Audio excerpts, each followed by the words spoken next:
Hey everyone, my name is Megan and welcome back to What's Your Why? Today's episode is going to be taken over by Mamobo, who is such a phenomenal person. She reached out to me back in January telling me about a web series that she just created called Gurm TV. And the purpose of Gurm TV is to dissect the social issues that are impacting and affecting Ireland's multicultural Gen Z and millennial generations. We had such a powerful chat and I really got an insight into the life that Mamobo was living and all of her passions and what's driving those passions. So I'm really excited to share her why because it's such a special one. So sit back, relax and enjoy, and I'll let Mamobo take over. My name is Mamobo Ogoro. I'm 24. I'm from Wexford, born in Nigeria, grew up in Ireland since I was like 3 years old. So I identify as Afro-Irish, my PhD in social psychology and applied linguistics. And I'm looking at the identities of multicultural people in Ireland, particularly second generation people like myself. So a lot of research in Ireland when it comes to people of migrant backgrounds, it's in that sort of like first stage of migration, which is our parents. But there's not a lot of, basically no research on the generations after, because Ireland itself is kind of new to multiculturalism. It's a new conversation that we're having here in Ireland, and my research kind of wants to look into that and look into the unique experiences of people who have not necessarily migrated. It wasn't their choice to be born or to be born or raised in the country, but just look at the unique experiences they have as multi-ethnic Irish people. You reached out to me on your Gurm page on Instagram. I'd love to know a little bit more about that. I've had the project in my head for the past 2 years. One of my supervisors, she always says perfectionism kills progress. So me in my head, I was like, okay, I need to have it in a distinct way. If I don't do it in that distinct way, I'm not going to debut it. But that has just been stopping me for a year and a half. So when the lockdown came and everything that was happening in terms of social movements, people being more aware of certain social justice matters, I was like, this is the perfect time to do it. Just start. So the project is called Gurm TV. It is a web show and social and creative network that dissects the issues that affect Ireland's multicultural generation. So it is done through curiosity, conversation, and creativity. What we're kind of doing in this project is we're creating a space for, let's say, people of all different ethnic backgrounds to come and discuss issues that matter. Because one thing I noticed when it comes to millennials and Generation Z, we're kind of glued to our phones, but we're not glued to the right thing. We're not talking about things that are important in our society, and we are the future politicians, doctors, lawyers. So we need to actually start engaging in conversations that are important to us. We need to start having nuanced conversations about that. And a lot of the media, it's kind of black and white. We want to focus on the gray sort of things in these conversations as well.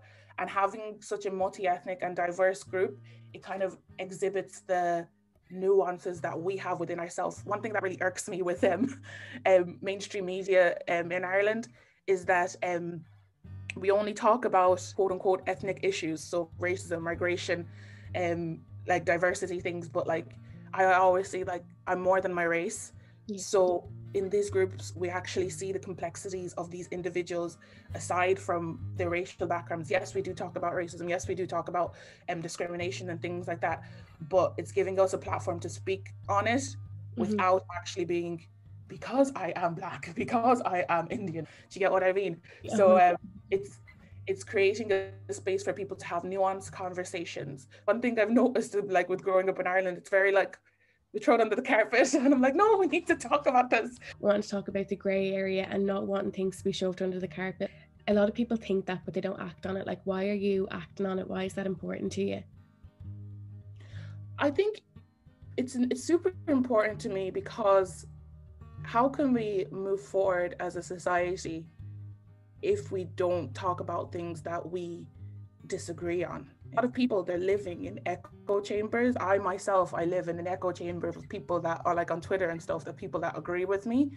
But I find a lot of my growth comes from people who don't agree with me, and I learn and engage with them. The passion really struck there, because in order to grow and in order to create common places and common ground, we need to actually have those conversations of the people in the grey to actually move forward together. Yeah, as you're speaking, I can just hear the passion in your voice so much. If we strip it right back, why is this path important for you to walk down and create for others? That's a really good question, to be honest.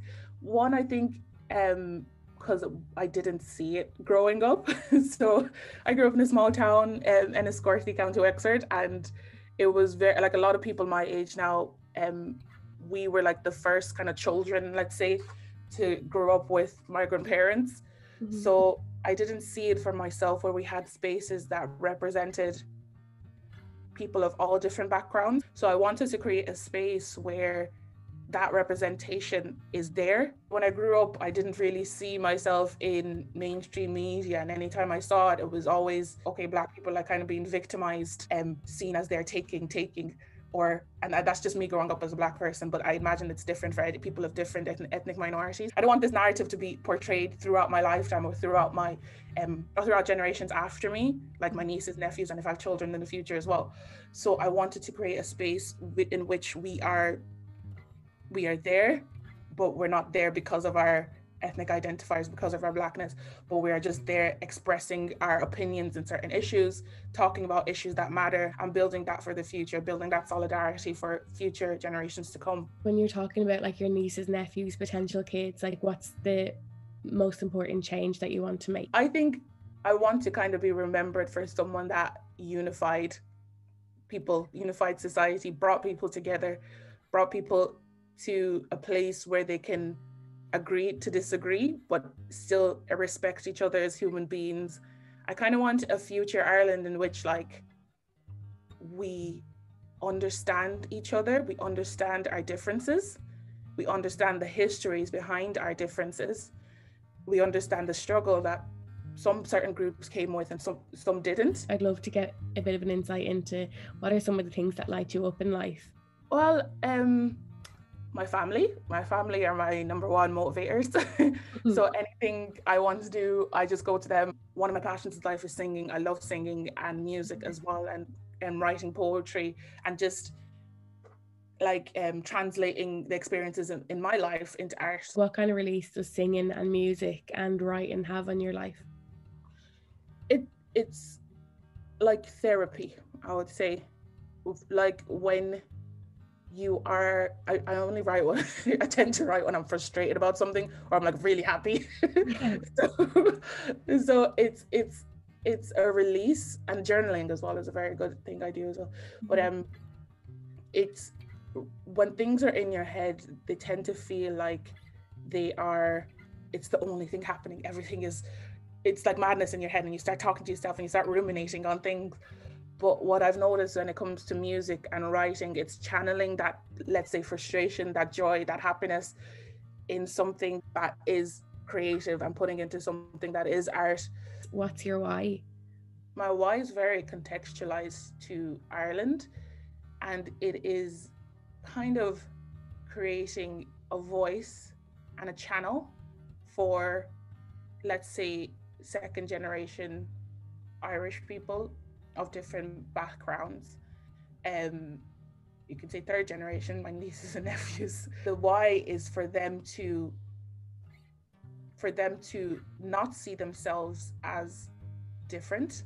Yes, we have different heritages, but not ultimately see themselves as othered, see themselves as Irish people of, let's say, Nigerian background. And what kind of pushes me towards that is that my own experiences being othered, and being not feeling like I totally belong in the place that this is the only country I know growing up. Where are you at in your own personal journey with that now? When I was younger, I felt like I felt like I was like stuck between two worlds, let's say, because I never felt like I was totally Irish because of the way I looked, and I never felt like I was totally Nigerian because of the way where I lived, how I talked, and my friends, what the interests that I had, the music that I liked. So I never felt that, like, it was just in this kind of gray area. And like in school, I didn't really have a lot of friends that looked like me. So when there was like more Black spaces, I would be othered as well because I didn't act quote unquote Black.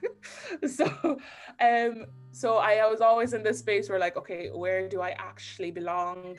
I used to hate, because a lot of my friends are were like white Irish, like I would feel more comfortable in that space, but I would be othered as well because of my blackness or my Africanness. So I used to hate that part of myself because it was something that just identified me as different. Growing up into that and actually learning how to actively love myself, and that's loving both parts of my, let's say, national and cultural identity, melding those two together in a way that is comfortable for me, and making myself know that, okay, you do belong here. This is, despite what people say, despite what has happened to you in your past, despite some of the experiences that you've faced as a Black person, this is your home, and that's okay.